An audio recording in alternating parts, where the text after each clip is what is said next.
بسم اللہ الرحمن الرحیم۔ السلام علیکم، ڈاکٹر منور حسین آپ کی خدمت میں۔ صبح چند اہم خبریں اور چھوٹا سا ایک تجزیہ آپ کی خدمت میں۔ پہلی بات یہ کہ اس وقت پاکستان میڈیٹر کے طور پہ کوشش کر رہا ہے کہ امریکہ اور ایران کے درمیان میں جو 60 روز کا MOU کا ٹائم تھا وہ تو اوور ہو گیا، لیکن ڈپلومیسی ابھی اوور نہیں ہوئی، اور میڈیٹرز انکلوڈنگ پاکستان یہ کوشش کر رہے ہیں کہ بات چیت کا سلسلہ، سفارتکاری کا سلسلہ جاری و ساری رہے۔ لیکن اس حوالے سے جو پریزیڈنٹ ٹرمپ کی جو سٹیٹمنٹس ہیں وہ اس میں میجر رکاوٹ ہے، اور جب میں کہتا ہوں کہ میجر رکاوٹ ہے اس کی وجہ یہ ہے کہ وہ سٹیٹمنٹ دیتے ہوئے نظر آ رہے ہیں کہ ہم ایران کو نیوکلیر ٹیکنالوجی نہیں لینے دیں گے، اور اگر اس مد کے اندر عمان نے بیچ میں مداخلت کی تو عمان کے اوپر بھی ہم بام کریں گے، اور اسٹیٹ آف ہرمز کو ہم اپنی ٹیریٹری ڈکلیئر کریں۔ مجھے یہ بہت زیادہ پسند ہے۔ اب اس طرح کی جو اسٹیٹمنٹس ہیں انفیکٹ وہ اسٹیٹمنٹس مزید تشویش پیدا کرتی ہیں ایران کے اندر،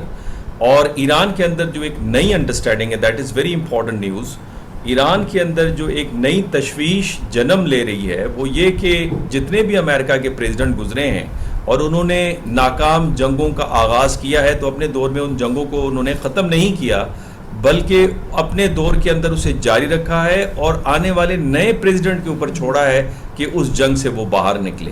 تو لہٰذا جب تک پریزیڈنٹ ٹرمپ موجود ہیں، اور وہ 2.5 سال تک موجود رہیں گے، تب تک یہ جنگ چلے گی۔ تو لہٰذا 2.5 سالہ جنگ کے لیے ایران اس وقت تیاری کر رہا ہے۔ یہ تشویشناک خبر اس کے اندر موجود ہے۔ البتہ سعودی عرب نے کنونس کرنے کی کوشش کی ہے پریزیڈنٹ ٹرمپ کو کہ یہ جنگ نہ آپ کے مفاد میں ہے، نہ یہ جنگ خطے کے مفاد میں ہے۔ دوسری جناب خبر آ رہی ہے ٹیکٹیکل ٹریبیون کی، اور یہ خبر دے رہی ہے کہ پاکستان اور یوکرین کے درمیان میں ایک اہم دفاعی تعاون ممکن ہے، بیکاز یوکرین نے FP1 اور FP2 ڈرونز آفر کیے ہیں پاکستان کو، اور ان ڈرونز کی یہ کوالٹی ہے کہ وہ S-400 جو ایئر ڈیفنس سسٹم ہے اس کو ٹارگیٹ کر سکتا ہے، اور یوکرین کی جنگ کے اندر اس نے ڈیمانسٹریٹ بھی کیا ہے۔ So from that very perspective this is very important development. اور یاد رکھیں کہ یوکرین اور پاکستان کے درمیان میں دفاعی تعاون چلتا رہا ہے، یہاں تک کہ جو ویپن کی ترسیل ہے ایک دوسرے کے ساتھ وہ بھی چلتی رہی ہے، اور جو ٹیکنالوجی ہے وہ بھی ٹرانسفر ہوتی رہی ہے۔ بالفرض اگر آپ نے ٹینک بنانے ہیں، اس کے انجن وغیرہ کا مسئلہ ہے، یا سب میرینز کے ٹیوبز کا مسئلہ ہے، تو اس میں غالباً ہم یوکرین کی مدد لیتے رہیں۔ اس کے ساتھ جناب ایک اور خبر یہ آ رہی ہے کہ انڈیا اور جو UAE کا تعاون ہے، اس کے تحت UAE کا ایک آئل ٹینکر انڈیا جا رہا تھا جسے IRGC نے اپنے کنٹرول میں لے لیا ہے، اسے سیز کر لیا ہے۔ اب سیز کرنا اس بات کی نشاندہی کر رہا ہے کہ ایک تو جو پاکستان میں کچھ لوگ راگ الاپتے ہیں بیٹھ کے کہ جناب دیکھیں وہ ایران کی بڑی کلوزنس ہو رہی ہے انڈیا کے ساتھ، اگر کلوزنس ہے تو پھر انڈیا جانے والے آئل ویسل کو کیوں IRGC روک رہا ہے، انڈین ویسلز کو وہاں سے کیوں نہیں گزرنے دے رہا۔ اور اس کے ساتھ یہ بھی ہمیں نظر آ رہا ہے کہ UAE اور ایران کے درمیان میں جتنی بھی سفارتی کوششیں اپنی جگہ پہ، 2 ٹن سونا ہو یا $3 بلین کا معاملہ ہو، لیکن ایران اپنے موقف سے پیچھے ہٹنے کو تیار نہیں ہے کہ کوئی بھی اگر وائلیشن کرے گا ایران کے بتائے ہوئے رولز کے مطابق وہ اسٹیٹ آف ہرمز سے نہیں گزر سکتا۔ اس کے ساتھ جناب ایک اور خبر جو آ رہی ہے، اور اس خبر کا باقی خبروں کے ساتھ بھی ایک سلسلہ نظر آتا ہے، اور وہ یہ کہ امریکہ کا جو اثر و رسوخ ہے وہ بڑی تیزی کے ساتھ گرتے ہوئے نظر آ رہا ہے، اور یہ بنیادی طور پہ جو رہنما ہیں ان کی پالیسیز پہ انحصار کرتا ہے کہ وہ قوم کو عظمتوں کے اوپر لے جاتی ہے، عظمتوں کی طرف لے جاتی ہے، افق کی طرف لے جاتی ہے، یا وہ زوال کی طرف اسے لیڈ کرتی ہے۔ تو اس وقت جو اہم خبر ہے، نیٹو کا ایک اہم رکن، یورپ کا ایک اہم ممبر، اس نے یہ فیصلہ کیا ہے کہ وہ رشیا اور چائنا کے ساتھ ایک ڈیفنس پیکٹ کرے گا جس کے ذریعے وہ گرین لینڈ کو پروٹیکٹ کرے گا امریکہ کے مقابلے میں۔ اب امریکہ کا اتحادی،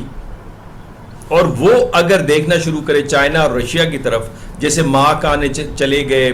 چائنا اور انہوں نے کہا کہ ایک نیا ورلڈ آرڈر لکھا جا رہا ہے، اور یہ پہلی مرتبہ یورپ سے باہر لکھا جا رہا ہے۔ اس کے ساتھ جرمنی کے چانسلر کا کہنا کہ پیکس امریکانا از اوور، اور اسی طرح کینیڈا کا جو ایک ڈیفنس کوآپریشن ہے امریکہ کے ساتھ، اور جوائنٹ بجٹ اینڈ نئے انوویشن اور ٹیکنالوجی ڈیولپمنٹ پہ جو کام ہے اس کو رد کر دینا یا اس کو ختم کر دینا، اور اپنی اکانومی کو ری ڈائیورسیفائی کرنا، یہ بہت سارے اس طرح کے آپ کو ایگزامپلس نظر آئیں گے جہاں پہ ہمیں نظر آ رہا ہے کہ امریکہ اپنے اثر و رسوخ کو کھوتے ہوئے نظر آ رہا ہے۔ اس کے ساتھ ایک اور بھی اس کی نشانی ہے، اور وہ نشانی یہ ہے کہ آپ نے دیکھا کہ ساؤتھ کوریا کے بارے میں پریزیڈنٹ ٹرمپ نے کل یہ کہا کہ ساؤتھ کورین پریزیڈنٹ کو انہوں نے فون کال کر کے کہا کہ جناب آپ کی ٹوکن آف سپورٹ ہمیں چاہیے ایران کے کیس میں، ہمیں کوئی مدد زیادہ نہیں چاہیے، صرف ایک چھوٹی سی آپ کی حمایت چاہیے، جس پہ ساؤتھ کوریا کے پریزیڈنٹ نے کہا نو تھینک یو۔ اور اس کے بعد پریزیڈنٹ ٹرمپ نے کہا کیا مطلب ہے، یعنی ہمارے تقریباً 39,000 جو ٹروپس ہیں وہ آپ کی حفاظت کے اوپر لگے ہوئے ہیں، بلینز آف ڈالرز ہم خرچ کر رہے ہیں، اور جب ہمارے اوپر وقت آتا ہے تو آپ ایک ٹوکن سپورٹ دینے کو تیار نہیں ہیں۔ اور اسی معاملہ کا گلہ ان کا نیٹو کے بارے میں بھی ہے۔ تو اس سے آپ اندازہ کریں کہ خود امریکہ کے جو اتحادی ہیں اس جنگ کو ایک اللیگل وار قرار دیتے ہیں، اور وہ سمجھتے ہیں کہ یہ امریکہ کے مفاد میں بھی نہیں ہے، اور یہ مفاد ان کے میں بھی نہیں ہوگا اگر وہ اس جنگ میں مزید کودیں گے۔ ساتھ میں جو ایک انتہائی افسوسناک خبر ہے انفیکٹ وہ انڈونیشیا سے ہے۔ انڈونیشیا میں جو ارتھ کوئک آیا اس کے نتیجے میں 13,000 افراد اس وقت بے گھر ہیں، تو لہٰذا اس دکھ کی گھڑی میں ہم انڈونیشیا کے بھائیوں کے ساتھ ہیں، اللہ تبارک تعالیٰ ان کے لیے آسانیاں فراہم کرے۔ اور ساتھ میں ایک اور تشویشناک خبر اور بھی آ رہی ہے، اور وہ ریئیکشن ہے اسرائیل کے جو پرائم منسٹر کی جو پالیسیز ہیں اس میں کہا جا رہا ہے کہ اسرائیل کے بہت سارے جو ٹورسٹ ہیں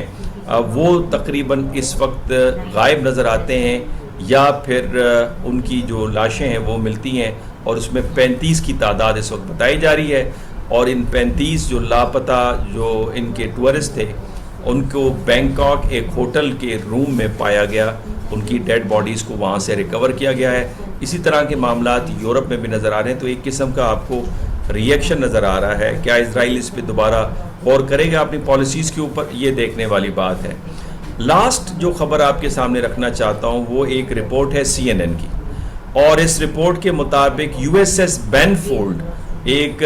تباہ کن جہاز ہے، جنگی مہارت کا جہاز ہے، پیسیفک سمندر کے اندر اپنی سروسز کر رہا ہے، ساؤتھ چائنا سی کے اندر، اور اس کے اندر کہا جاتا ہے کہ 300 رکنی عملہ موجود ہے، اور یہ آپریشن کے دوران اس کا جنریٹر فیل ہو گیا اور 4 دنوں تک یہ صحیح نہیں ہو سکا، اور ایک دوسرے بیٹل شپ نے انہیں غذائی ضروریات بھی ان کی پوری کی اور اسے لنگر انداز کروایا گیا پھر قریبی کسی پورٹ کے اوپر، اور وہاں پہ پھر انہیں 7 دن لگے دوبارہ جنریٹر کو ٹھیک ہونے کے۔ تو آپ کو آ رہا ہے کہ جو ایران کے ساتھ امریکہ کی جنگ ہے یہ مسلسل امریکہ کو مشکلات کی طرف لے کے جا رہی ہے، جہاں پہ زیادہ تر بجٹ وہاں پہ لگ رہا ہے، اور اس کے اندر بھی جو ایک انتہائی تشویشناک بات ہے امریکنز کے لیے کہ جو ایک بریک ڈاؤن ہے وہ ہمیں نظر آ رہا ہے ملٹری ہائرارکی اور ڈیسیشن میکنگ کے اندر۔ پہلی مرتبہ ہوا ہے سینٹ کام کے کمانڈر ایڈمرل جو ہیں وہ بریڈ فورڈ وہ یہ کہتے نظر آ رہے ہیں کہ ایران کے خلاف ہمیں جنگ کو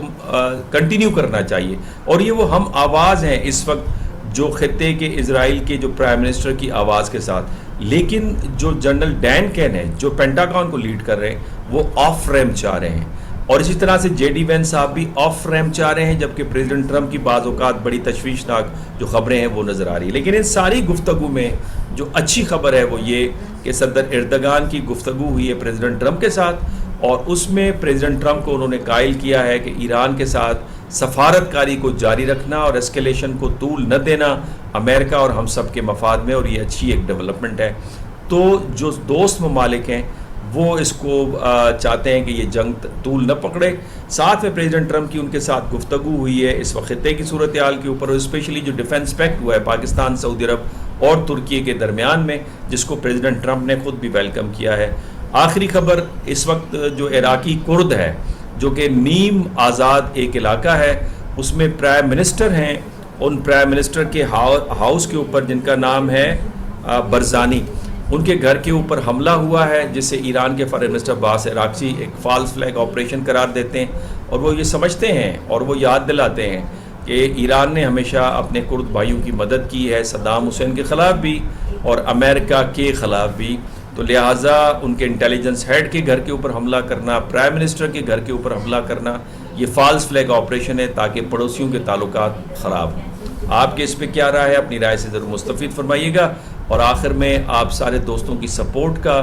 آپ کے جو آپ سپورٹ کرتے ہیں، آپ لائک کرتے ہیں، آپ اسے سبسکرائب کرتے ہیں چینل کا، آپ کی بہت بہت شکریہ. جب آپ اپنے کمنٹس لکھیں تو اس میں بتائیں کہ آپ کہاں سے سوالات یا اپنے کمنٹس دے رہے ہیں, اس ملک کا ضرور ذکر کیجیے گا. اللہ نگہبان.